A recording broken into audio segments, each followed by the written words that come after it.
संभल उत्तर प्रदेश का एक प्राचीन नगर अपनी रहस्यमयी और ऐतिहासिक कहानियों के लिए प्रसिद्ध है।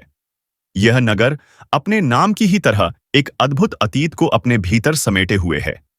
संभल का इतिहास न केवल मुगल काल और राजपूत शासकों से जुड़ा हुआ है, बल्कि यह प्राचीन हिंदू सभ्यता और बौद्ध संस्कृति की भी गवाही देता है। संभल के नाम की उत्पत्ति से जुड़ी कई कथाएं हैं। कुछ कहते हैं कि इसका नाम संभल इसलिए पड़ा क्योंकि यह वह स्थान है जहां भविष्य में कल की अवतार का जन्म होगा, जो हिंदू पौराणिक कथाओं के अनुसार कलयुग के अंत में धर्म की पुनर्स्थापना करेंगे। इस मान्यता ने इस शहर को धार्मिक और आध्यात्मिक दृष्टि से अत्यधिक महत्वपूर्ण बना दिया है। संभल का इतिहास वैदिक काल से भी पुराना माना जाता है। पुरातात्विक प्रमाण बताते हैं कि यह क्षेत्र सिंधु घाटी सभ्यता के समय से ही बसा हुआ था।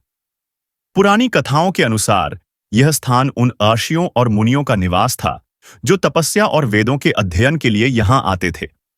कहा जाता है कि यहां कभी एक प्राचीन शिव मंदिर था जो चमत्कारी शक्तियों से युक्त था। यह मंदिर घने जंगलों के बीच स्थित था और इसके चारों ओर एक रहस्यमयी आभा रहती थी। स्थानीय निवासियों का मानना था कि यहां साधना करने वाले ऋषि सीधे देवताओं से संवाद करते थे। किंवदंतियों के अनुसार एक समय पर इस क्षेत्र को महासिद्ध क्षेत्र भी कहा जाता था। मध्यकाल में संभल का महत्व और बढ़ गया जब यह दिल्ली सल्तनत और मुगल साम्राज्य का हिस्सा बना। बाबर के शासनकाल में संभल एक प्रमुख प्रशासनिक केंद्र बन गया। कहा जाता है कि बाबर को इस क्षेत्र के प्राकृतिक सौंदर्य और यहां के रहस्यमयी वातावरण से गहरा लगाव था। अकबर के शासनकाल में संभल को एक महत्वपूर्ण नगर के रूप में विकसित किया गया। यहां एक विशाल किला बनवाया गया, जिसके अवशेष आज भी यहां के गौरवशाली अतीत की झलक दिखाते हैं। किले के भीतर एक भूमिगत सुरंग है, जिसके बारे में कहा जाता है कि यह सीधे गंगा नदी तक जाती थी। इस सुरंग के चारों ओर कई रहस्यमयी कहानियां प्रचलित हैं। कुछ लोगों का मानना है कि इस सुरंग का उपयोग शाही खजाने को सुरक्षित रखने के लिए किया जाता था, जबकि अन्य इसे एक गुप्त मार्ग मानते हैं जिसका उपयोग युद्ध के समय किया जाता था। संभल को कल की अवतार से जोड़ने वाली मान्यताएं इसे और भी रहस्यमयी बनाती हैं। हिंदू पौराणिक कथाओं के अनुसार भगवान विष्णु का 10वां अवतार कल्कि इसी स्थान पर जन्म लेंगे। यह विश्वास इस नगर को धार्मिक तीर्थ स्थल बनाता है। कहा जाता है कि यहाँ के एक पुराने संत, जो महायोगी संभलेश्वर के नाम से जाने जाते थे, ने इस भविष्यवाणी को सबसे पहले सार्वजनिक किया था। उनकी गुफा, जो संभल के बाहरी इलाके में स्थित है, आज भी श्रद्धालुओं के लिए एक पवित्र स्थान है। लोग मानते हैं कि उस गुफा में अभी भी दिव्य ऊर्जा का प्रवाह है।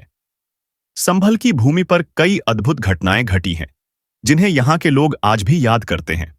कहा जाता है कि एक बार यहाँ एक किसान ने खेत में खुदाई करते हुए एक अद्भुत मूर्ति पाई। उस मूर्ति को देखते ही उसके शरीर में ऊर्जा का संचार हुआ और वह कई दिनों तक अन्न और जल के बिना ही जीवित रहा। उस मूर्ति को अब संभलेश्वर मंदिर में स्थापित किया गया है। इसके अलावा संभल के आसपास के जंगलों में अक्सर रहस्यमयी रोशनी देखी जाती है। स्थानीय लोगों का कहना है कि ये रोशनी देवी देवताओं की उपस्थिति का संकेत है। कुछ लोग इसे प्राकृतिक घटना मानते हैं तो कुछ इसे आध्यात्मिक संकेत। संभल के बारे में एक और प्रचलित कथा यह है कि यहाँ कभी एक गुप्त समाज का निवास था। इस समाज के लोग अद्भुत विद्याओं के ज्ञाता थे और उन्होंने अपने ज्ञान को गुप्त रखने के लिए इसे जनसामान्य से दूर रखा।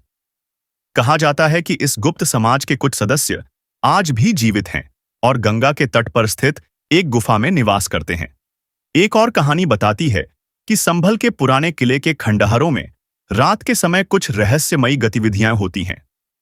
लोग कहते हैं कि वहां कभी-कभी एक दिव्य आकृति दिखाई देती है जो किले के चारों ओर घूमती है। इसे कल की अवतार के आगमन का संकेत माना जाता है। आज का संभल आधुनिकता और परंपरा का मिश्रण है। हालांकि समय के साथ इसकी रहस्यमयी कहानियां धुंधली होती जा रही हैं, लेकिन यहाँ के लोग अपनी संस्कृति और इतिहास को संजोए हुए हैं। संभल के बाजारों में आज भी पुराने समय की गूंज सुनाई देती है। संभल का इतिहास और इसकी रहस्यमयी कहानियां इसे भारत के सबसे अद्वितीय स्थलों में से एक बनाती हैं। यह न केवल एक नगर है, बल्कि एक ऐसा स्थान है जहां समय और इतिहास ने अपनी अमिट छाप छोड़ी है। यहाँ की भूमि आज भी अपने अतीत के रहस्यों को समेटे हुए है, और शायद यही इसे इतना खास बनाता है।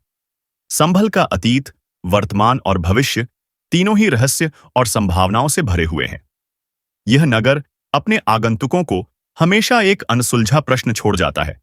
क्या कल के अवतार सच में यहीं प्रकट होंगे? क्या यह भूमि वाकई दिव्य ऊर्जा से संपन्न है? और क्या यहाँ के खंडहरों और जंगलों में छिपा कोई रहस्य कभी उजागर होगा? कमेंट में जरूर बताएं।